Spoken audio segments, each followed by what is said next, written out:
Jim Cameron has always been very passionate about Terminator.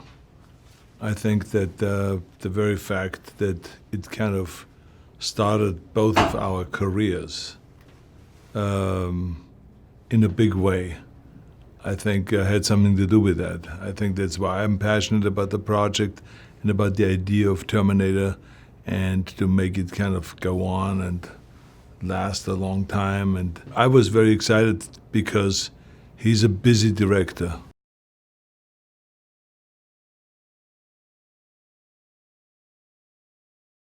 And he told me the idea, and as I was blown away, and I said, that's really a fantastic idea. I said, because it would also make it legitimate that I'm back. You know, because that's always the question, wait a minute, he died in the last one, how can he be back again? How can he be back the next time? And all that stuff. But I mean, so that's what happened. And he really pitched it well. And he was very enthusiastic, and he says he wants to go and create the story. He wants to hire the writers. He wants to make sure he's involved in every step of the way, and that he wanted to kind of produce it together with David Ellison and with the studios. And so that's what he did. So, and he also told me that I want to bring Linda Hamilton back. I was enthusiastic, and then as time went on, and I heard who was going to direct it, that Tim Miller is going to direct it, and then, you know, how we're going to do it and where we're going to shoot it and all this, I got more and more excited about that.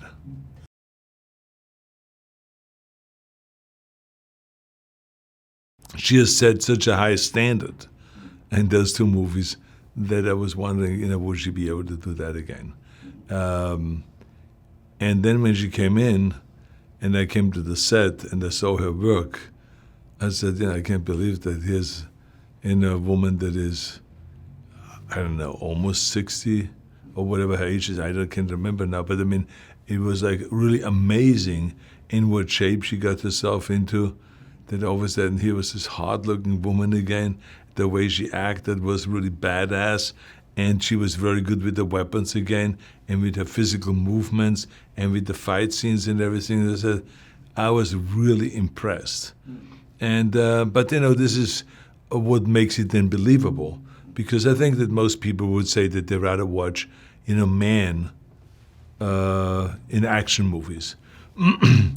But I think that Jim Cameron has set up a kind of like a way of making women just as believable, if not more believable, to be action heroes. I mean, I think it started with Linda, and then with Sigourney Weaver, and he's still using her now. I mean, it's a really amazing of what he has created there, and he made it totally believable. Everyone bought in because he hired also the right people. You know, that's the key thing. It's like the Sigourney Weaver is totally into it. She's believable, and the same is with Linda Hamilton. And in this movie again now, she has shown that what she can do with her, even with the age that she's in, that she can do the same thing as she has done 30 years ago, and you know, there's no limit for her.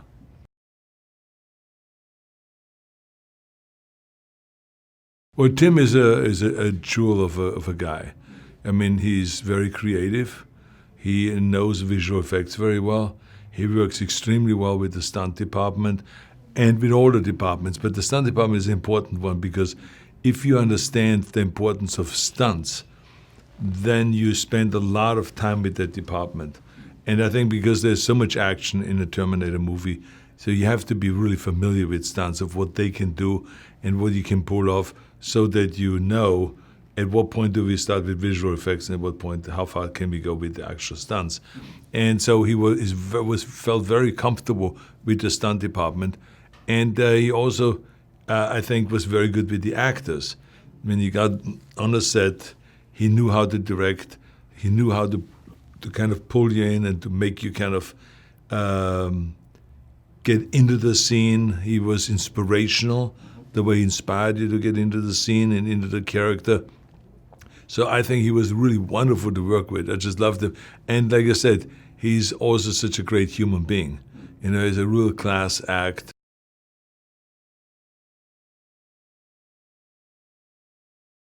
Yeah, I think that Gabriel was really terrific because he didn't come to the set kind of like, I know it all. You know, he knew that we have been doing this since 1984, and so he would ask questions, yes. I mean, he was very well prepared, and he kind of figured out his own spin on, you know, how to play the Rev 9. But I think that he would come to me and he would say, when do you normally work out? And I would say, well, I work out before I come to the set. I say, I never rely on after the set because there maybe you're tired or whatever, or you shoot late, there's always kind of some problem. But if you get up at 5 in the morning and you go to the gym at 6, on the way to the studio, you're home free. So I said, at 6 o'clock, I'm at the gym. So he would go and meet me at the gym, and we would work out together. And he became a really great training partner, and he did some extra exercises that he had to do for his moves and for his action that he had to do.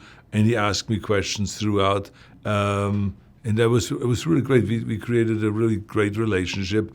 And what was really amazing was how he could turn on kind of this, you know, in his eye, you could tell in his eyes that he would just switch from I'm your buddy to I'm going to destroy you.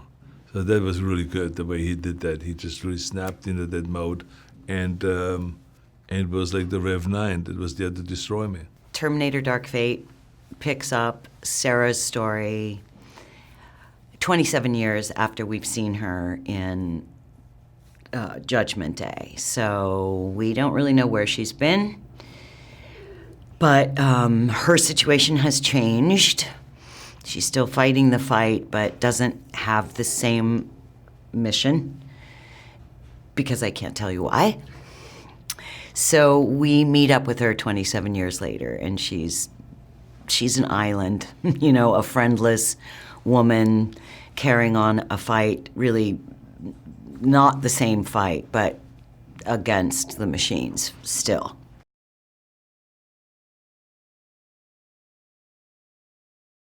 I've joked for years, it's like, yeah, the geriatric Sarah Connor. I know everyone wants to see that. Absolutely nothing against geriatrics, since I am one now. But, you know, it's just like from a wheelchair, possibly. You know, I did not see it coming.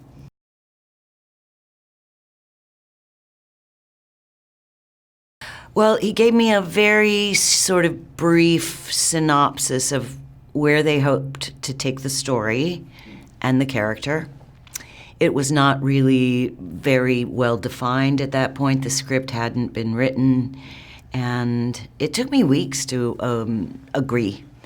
You know, without the conversation, I just really had to sit and think, did I want to revisit Sarah Connor? Although I've had a fantastic life with Sarah Connor, I sort of had gone so far away from there and didn't know. And I felt that what I had done in the first two movies was a very thorough sort of arc, and I didn't want to come back unless there was something new to add.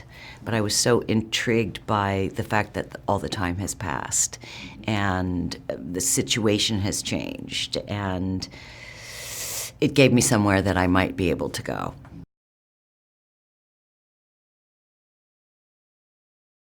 It was surreal, but only for a minute, because there you are and you're 27 years older, 27 years. And then we just had a big job to do. So you don't spend a lot of time outside your body. When you're in that world, you've just got so much to do every day that there's no time to stand back and go, whoa! I think it might have been a little more whoa for other people that were watching us work together after all that time.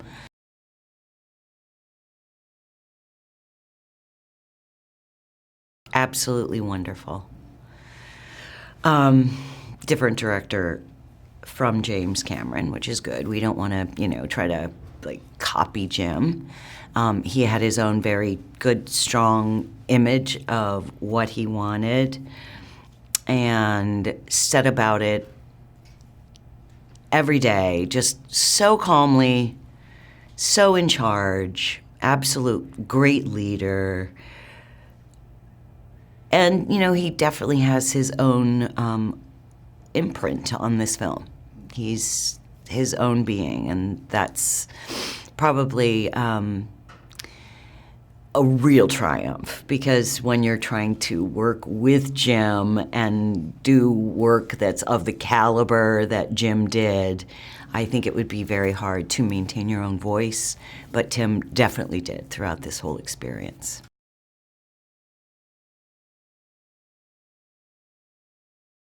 He's not an easy character, ever. And because of the gap in time, and although there are some indicators of where she's been and what she's done, it really is up to the actor to fill that out and to fully flesh out the past so that it will accompany me in to the movie studio and the first day's work and all the days after that. So I had a long time to get ready because they kept postponing the film. And it was a long year of, you know, by the end of that year, I would walk around my neighborhood and really, that's where I did my work, walking my dog. I just sort of I worked on her walk, on her, where she is mentally. I worked very deeply, emotionally, just to get myself ready. And by the end, when I was ready, and they still weren't ready for me, I was just like, my interior monologue was pretty much like, who wants to fight? I mean, I was just so ready to bring it, and that in my quiet little voice inside that nobody saw, but I was just like, who wants to fight? Because I was so ready to get out there.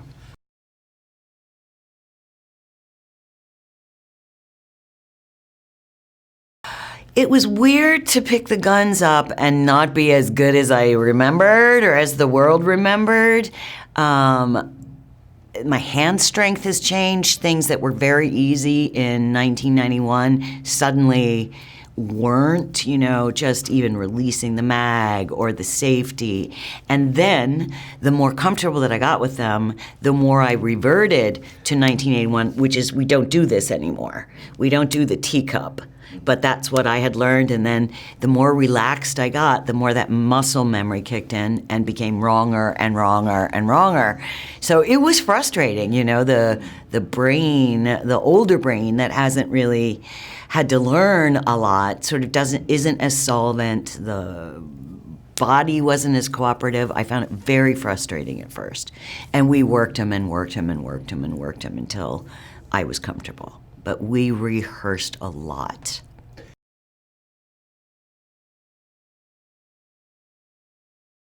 I have never been so happy working with a group of actors as I have on this film.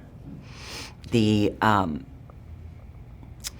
relationships that were formed among Natalia and Mackenzie and myself are just impenetrable. You know, we brought each other along every single day, and I think it's there on the screen. You know, we're not Charlie's Angels, all with the same itinerary. We all come in from our different places, and you know, I resist the Grace character because I have my own idea of what's supposed to happen, and she has her own idea, and Danny's kind of caught between the two of us, and it was very rich. But not just what was written for our characters, but the actual relationship and creating of it with those two marvelous women. I said, all right, here's what I would do. And, you know, I shared a couple of the ideas that I had been kicking around, not really seriously, because I never really felt that I would be doing another Terminator movie. I'd sort of given up on it, you know, 20-some years ago. It was like, there were two questions to ask. One is, what can you do that's interesting and fresh and relevant and still truthful to the first, certainly the first two films, which I cared about.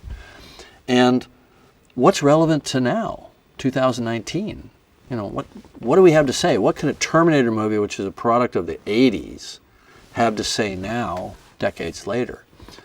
Well, it turns out that a lot of the ideas that were science fiction back in the 80s are right around the corner now, if not already occurring. So the idea of machines that can walk and move like human beings. The advances in robotics are incredible. You can see it now. The idea of an artificial intelligence or an artificial superintelligence that is equal to or greater than a human intelligence, that was fantasy back in the 80s.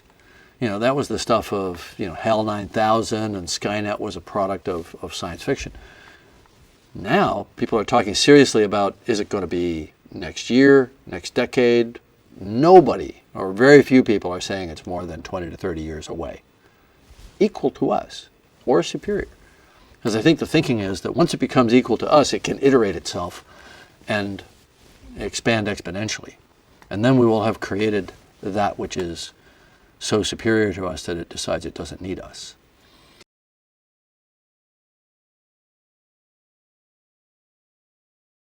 I had some ideas for Terminator sequels that had lain dormant for a long time, but I knew that, of course, Arnold as an actor, as a human being, was getting older, and so the later you come back to that with him in the role, you have to deal with it.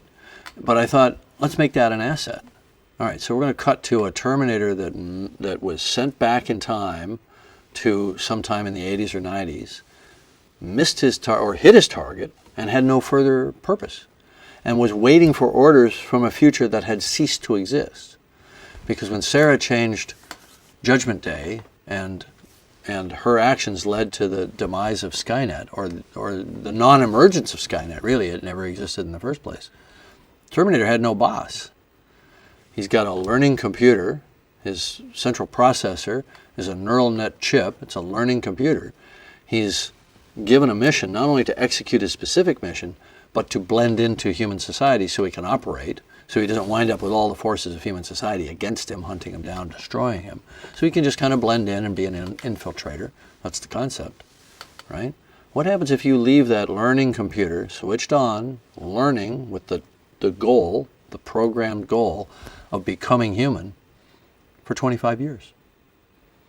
We saw him in movie 2 over the space of 2 or 3 days, already starting to change, already starting to become, you know, warmer, funnier, use language better, right? What happens in 25 years? So I think that was the challenge that I brought to the writer's room. I said, let's do this. This is going to be radical. This is going to be cool. We're going to create a Terminator who wants to be human. Does he succeed? Or does he almost succeed? Is there something bittersweet in the degree to which he succeeds? And what does that mean philosophically? What does that mean in terms of the broad themes of the movie? The film's called Dark Fate, purposefully, because in the first film, Sarah is told there's no fate but what you make for herself. In the second film, the moment where she decides to change the future, she stabs her knife into the table, having carved the words, "no fate," which is short for there's no fate but what you make for yourself. And then she goes to change the future, and she does. And she prevents an Armageddon that kills 3 billion people. In its place, she creates a new world in which Legion emerges and kills 6 billion people.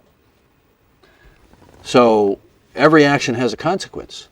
And so Sarah has to live with that as well.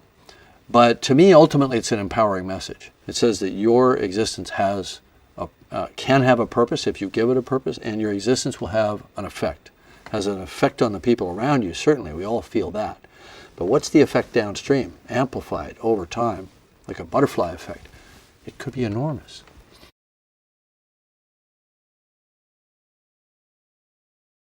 I had had such a good experience with Avatar, working with a group of writers to plot out not just one film, but a 3-film arc. It ultimately became a 4-film arc.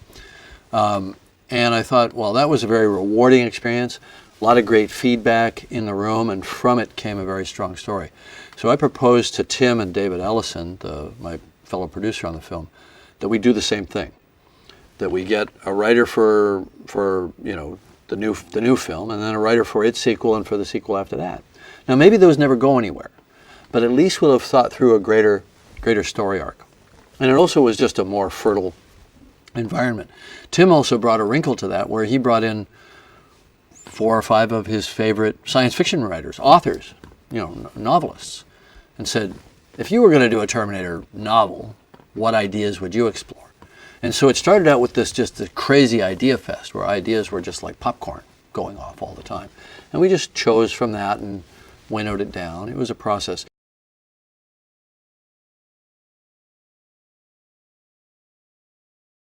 I didn't write the scripts, but I was involved in the breaking of the story in the writer's room.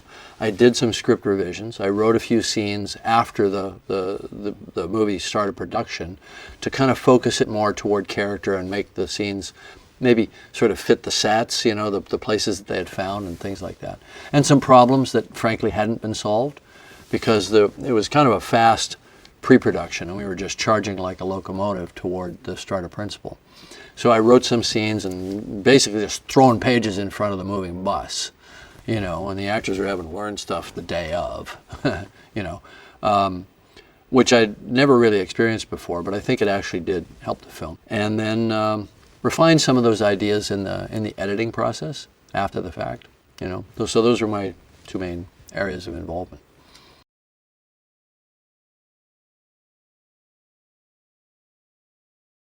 She had a lot of reservations about coming back to the character, and I think, you know, we can all understand that at the age of 60 plus a little bit. You know, she didn't want to be negatively compared to how she looked, how fit she was, you know, the impression that she made back in 1991.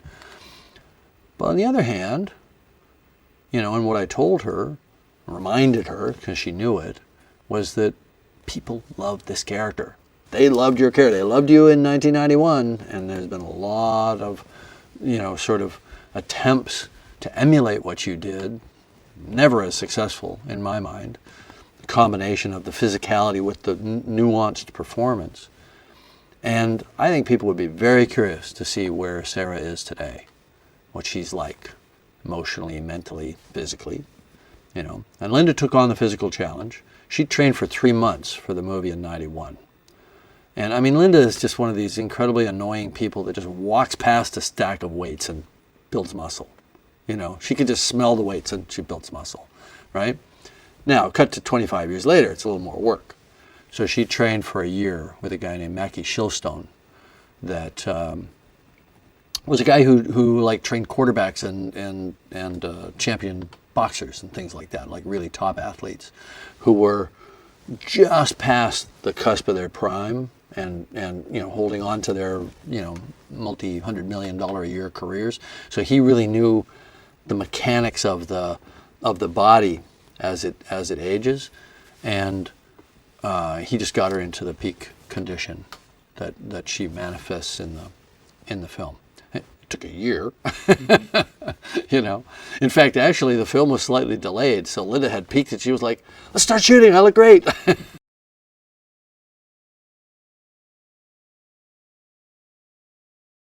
Well, the Rev 9 is in a funny way. I mean, we thought it was a pretty fresh idea. We'd never seen it, but it's also kind of a natural projection. You know, it's also kind of a natural projection of the two that we'd seen before. So you get the T-800, and when you remove the skin, you have a metal endoskeleton. It looks very skeletal, but it's clearly metal, servo actuated. And then you've got the T-1000. It was a completely fluidic creature, driven by its consciousness, could form any shape that it wants. And so if you merge the two, instead of the living flesh over the outside of the endoskeleton, we have this, what I call the ectofluid, the outer fluidic form. And I just thought of that as you get the best of the strength of the endoskeleton, the power, the sheer power, and at the same time you've got the mimetic, chameleonic capabilities of the shape-shifting outer. Also imposes some limitations on him, because where the T-1000 could go through the jail cell bars, the Rev 9 can't. But the endoskeleton could peel off and go that way, and the fluidic guy could go that way. Now you're fighting two adversaries. So that seemed like a pretty fresh idea. We got a strong visual from that just in the room, in the writer's room, and so then we ran with that. And I think, you know, the Rev 9 lived up to our imagination of how badass it could be.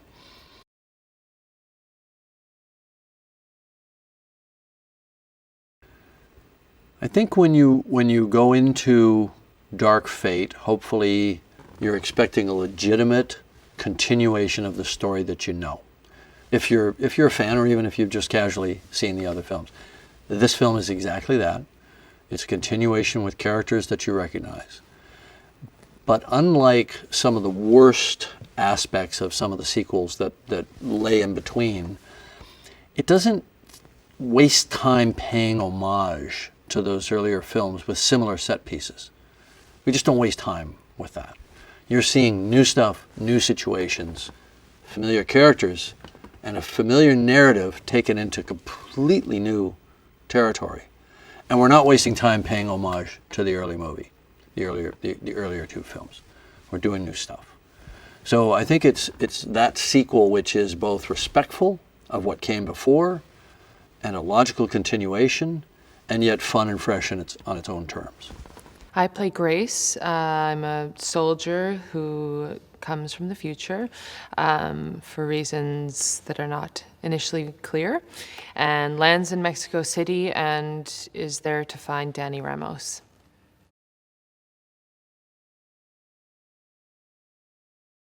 These scars came from a medical procedure that Grace underwent to become an augment, which is not quite a cyborg, but pretty close. And it replaces your bones with a very dense material. It increases your ability to heal. You have a full blood transfusion or replacement with something that sort of operates this new augmented machinery inside of your body. She can run extremely fast. She can hear extremely well. She can see at far distances and slow things down and see things sooner than they're happening. So she is a super soldier. Grace is very well equipped to protect Danny from the Rev 9, but ultimately Terminators are almost unkillable, and the most she can do is protect and isolate and get in between the Rev 9 and Danny, but killing a Rev 9 is almost impossible. So she is much more adept than a normal human being at protecting and fighting a Rev 9, but nothing competes with advanced AI bent on killing a human.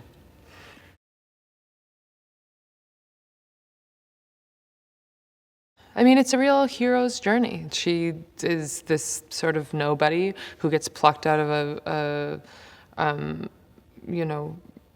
what she might think of as an unimportant existence, and is called upon to take the reins in her own life and to act bravely and selflessly. And I think we're all really invested in stories where people risk their, not just their lives, but their comfort and their normalcy, and they take the reins of fate. I think it's something we aspire to be, and very few of us get the chance, or if we are given the chance, are able to rise to the occasion, and we like having these idols of people that show us what bravery and morality is, even if it's a complicated morality.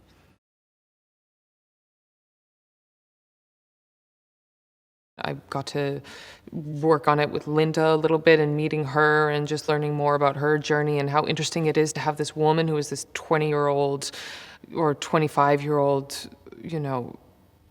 heroine, but in a really unusual way, and seeing her age into her 60s and seeing who this woman is now. I think it's a pretty unusual thing to see a woman have that arc of her life portrayed on screen, and I just was excited to be a part of it.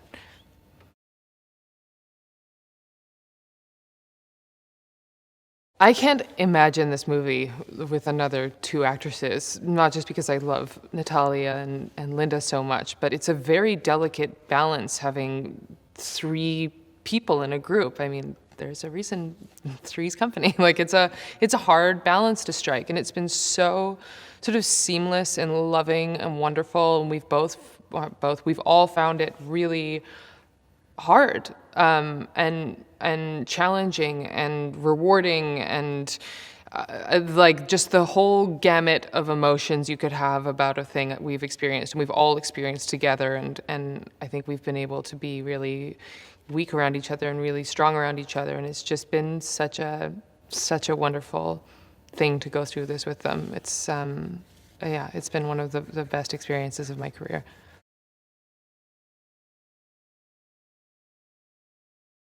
the whole movie is a sequence of like an enormous, unbelievable action sequence that takes place in all the elements and in all degrees of altitude. And yeah, I think if you're looking for a movie where someone is pursuing people and there are action sequences after action sequences, you will get that in this movie.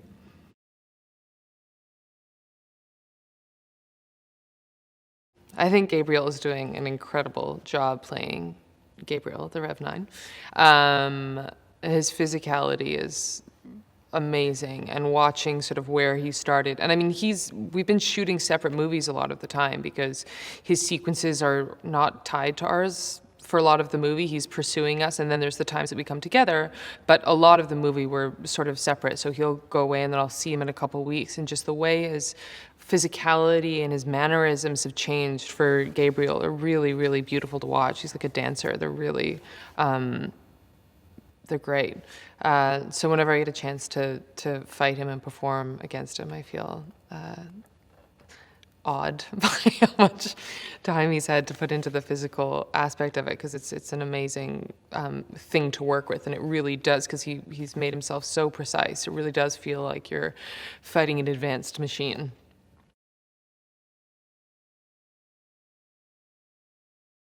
I think I was always like, what? What? Because the action sequences are so insane in this movie. And then when we were shooting them, I was also like, what? This is insane. So I always thought the sequences were incredible. I think I never stopped being surprised that I was the person doing them. I don't think anyone in my life would have anticipated that I would be in this position. And it's really exciting to be doing something that I was in no way like physically able to 6 months ago, and now to be hanging off the side of a Humvee plummeting to the earth, which I didn't even know that they could do, that's how they airdropped Humvees, and doing acrobatics around it was so, God, just a surprise to me.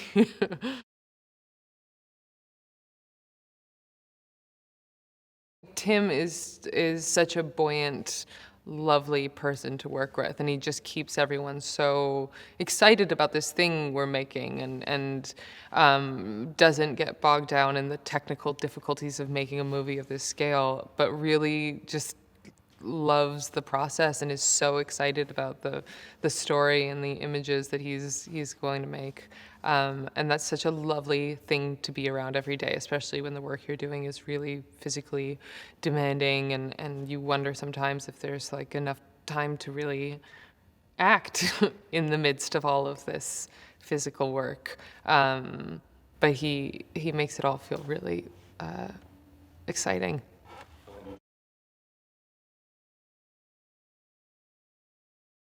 I think the central story is the story of these three women on a journey to save the world. And I think that's the story that you're going to lock into, and that feels really important. And the stuff that happened in 1984 and 1991 is imbued throughout the story in this movie, but it's not, the key to understanding what's going on. It really feels like the story is about Danny Ramos and Grace and Sarah Connor.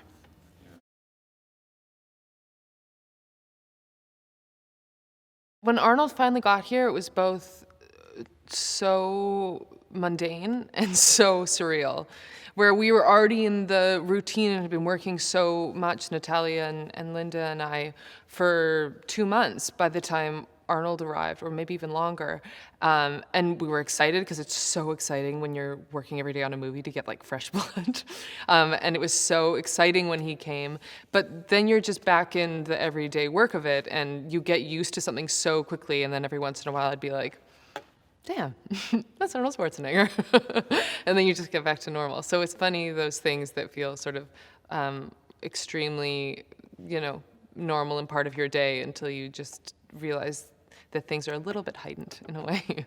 I remember when I was in early talks to play the part, there was certain little elements of the character and powers and abilities that I was privy to. But as we got deeper into the process, Tim started kind of pulling back the curtain on a lot of what he's capable of. And I guess the best way to describe it is it's just this evolved hybrid of the T-800 and the T-1000.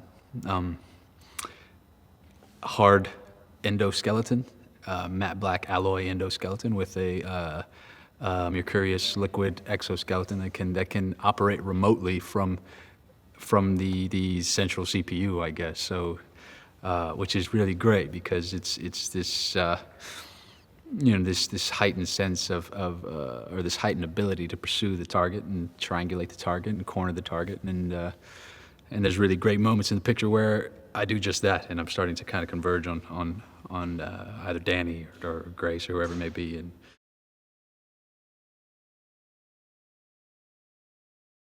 all of those elements of what Grace is very exciting. And as the story unfolds, it ultimately is a tipping point. So I like the way they designed her as the protagonist, as the protector. And just big action, you know. Still utilizing all of our practical, all of the skill level of our stunt performers and Mike Massa and Graham and all these guys that are coming on to do these incredible vehicle stunts, and you saw in that viz what we were going to do and how there's going to be a big visual effects element, but I mean I was like, well, a lot of this feels like we could do on camera, which turns out we did, you know, and we're out there on the highway and flipping 4-ton trucks or whatever it is, and you know, and doing so, you really open it up to exactly that, to a diverse and really strong cast that resembles the world as it is, and so we're really excited about that, and I think that most responses I've seen and the response of the audience is this is this is great.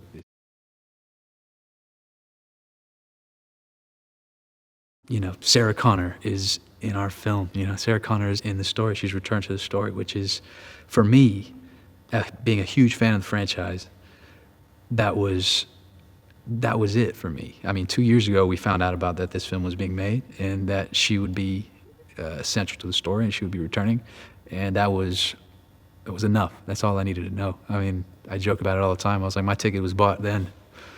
I guess now, I don't have to buy a ticket, but I still will. I'm sure I will, just because she's in it. Linda Hamilton is in the film. She's fantastic in it, and we're returning to form, and it's truly a Terminator picture now.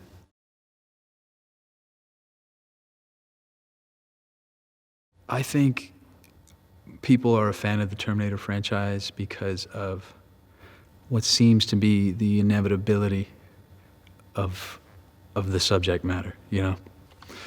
I think even back then, people were already starting to see, okay, you know, automation, robotic, it's already going too far, you know?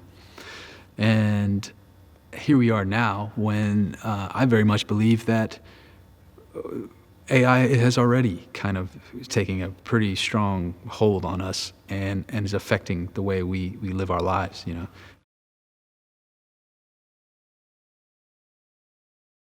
I was hugely excited by the prospect of working with Tim Miller. I mean, to me, what he accomplished with Deadpool and what that film, I mean, I had arguments with people that year about what the best film of the year was, you know, and that movie was right up there at the top for me. The action was excellent.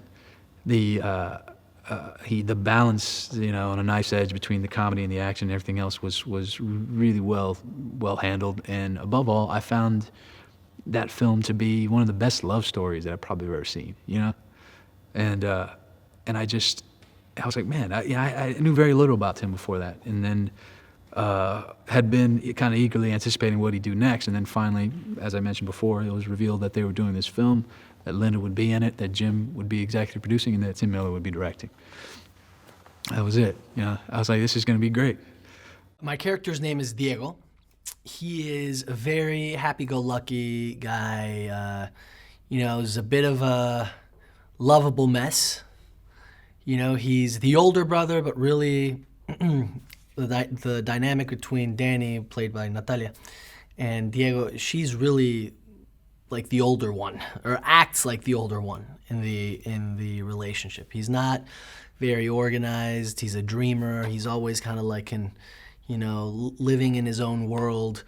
He loves music, wants to be a singer, musician.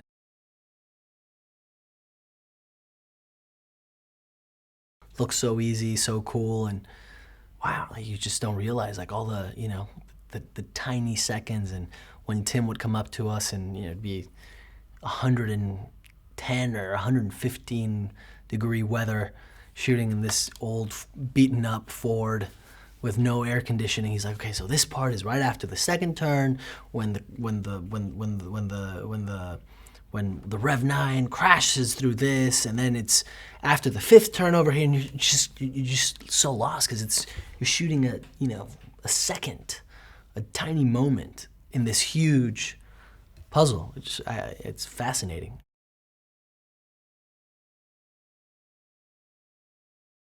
The coolest thing about those movies is that if you watch them now, they still hold up, because it's not about the effects. It's about the characters, and it's about the danger and the tension, and how you very well described, Terminator doing whatever it takes to neutralize the target, and that Linda and Arnold, did such an amazing job at,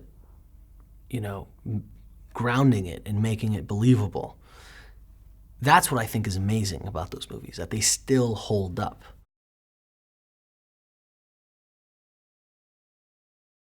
And that's what's really exciting about this film. That's what I think Tim and James want to achieve. Obviously, technology's improved, it's evolved.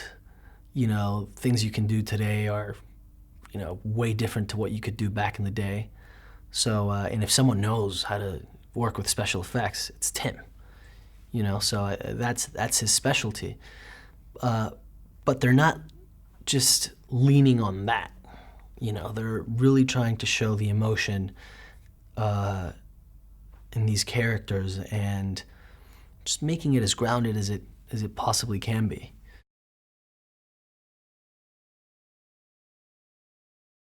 Helping Eric, who's our dialect coach, with a lot of the actors, because there is a big difference between the way Spaniards speak Spanish and Mexicans speak Spanish. There's a massive difference. It's just like Britain and the U.S. Very similar. It's like you can tell the difference right away. And I spent a lot of hours with him, helping him and helping the other Spanish actors get rid of their Spanish accent to turn the Mexican accent up. And I was happy to do that, because to me it was just that, the devil's in the details.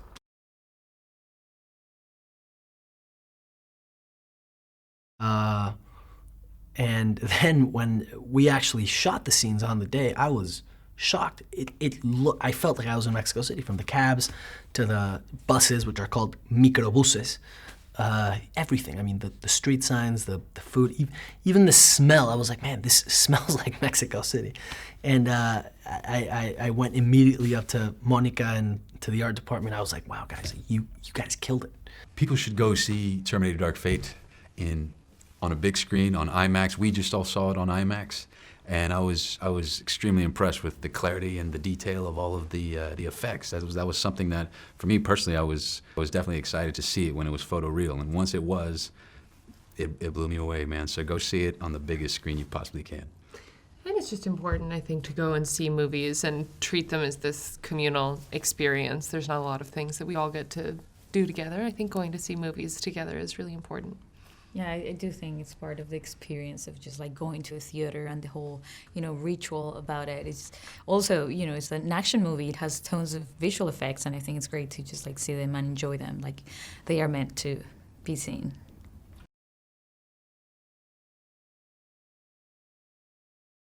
I think this movie actually welcomes people. Like, of course, the fans that are that love the first Terminator 1 and 2, and they are gonna find like the same ingredients and the soul of these movies, or all the ingredients are back, like Linda Hamilton is back and James Cameron is our producer, and I think Tim Miller adds like this new, cool, fresh vision of the 2019 version of, like Terminator, the continuation of that saga.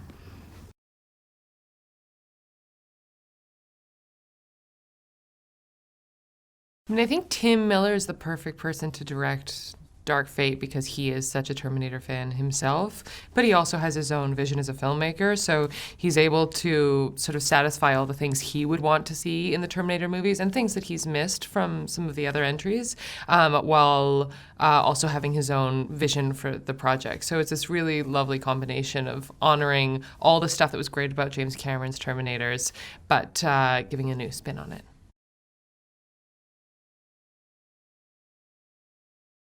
Something that really appeals to me about Dark Fate is that there is this road trip aspect, these like three women on the run, and having that sort of linear through line through the movie makes it really exciting and really propulsive in this way that the movie just starts and you're on the road with them and totally gripped until the very end.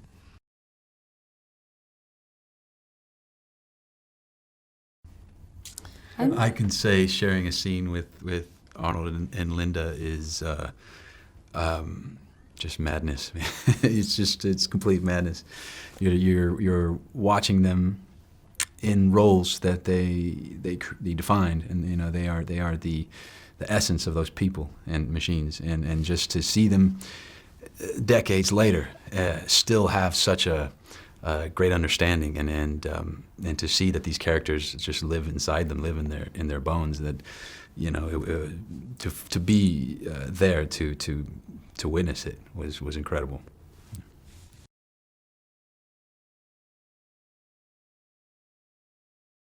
I think the first scene that I did with Arnold, I remember just like him looking into my eyes, and I was like, this is surreal. It's just the most surreal experience I've ever had. And I think if someone have told me 2 years ago that this was going to happen, I wouldn't believe that. And Linda, she's just the most inspirational woman to work with. She's so passionate and she's so loving and she's generous. So I think, it's just tons of learning and joy.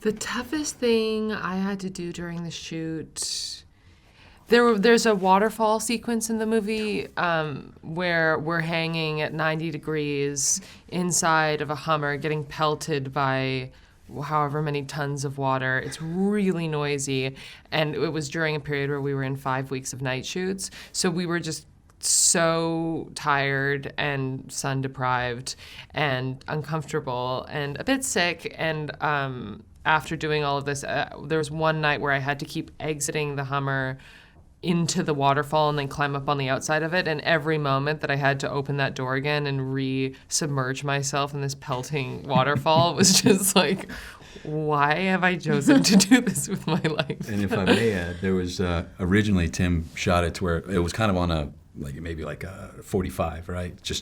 And then they adjusted the camera to make it seem that they're dangling from this thing.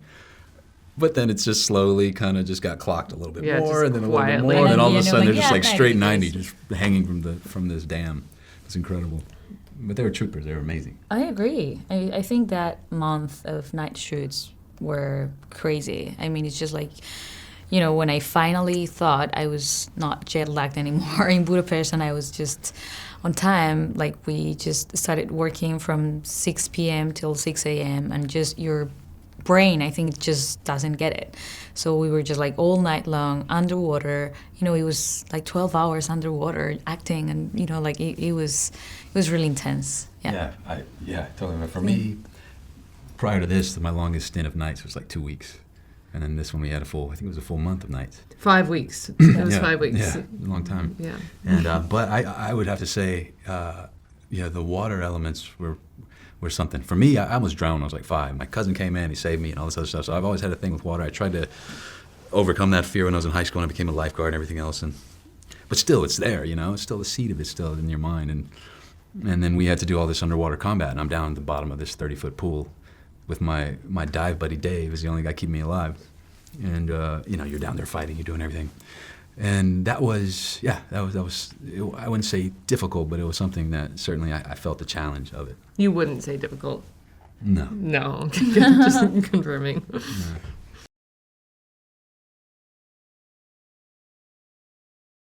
There are several Terminator WhatsApp groups. There's one between Linda, Natalia, and I. There's one between Tim, Linda, Natalia, and I. There's one between Tim, Linda, Natalia, Gabriel, and I. There's got to be one that I'm not in. Yeah. There's a secret one where they talk about me. It's not the quippiest group. It's mostly just sending like buckets of love to each other and excitement and gonna see each checking other in. soon. Yeah, just staying in touch. Arnold only does video chat, so he doesn't do any of that stuff. It's like if you want to call him, you got to video chat him. Arnold also replies to emails by screenshotting the email and then writing in red ink on his iPad like a message on top of the image of your email, which I have a document I'd like to frame from him.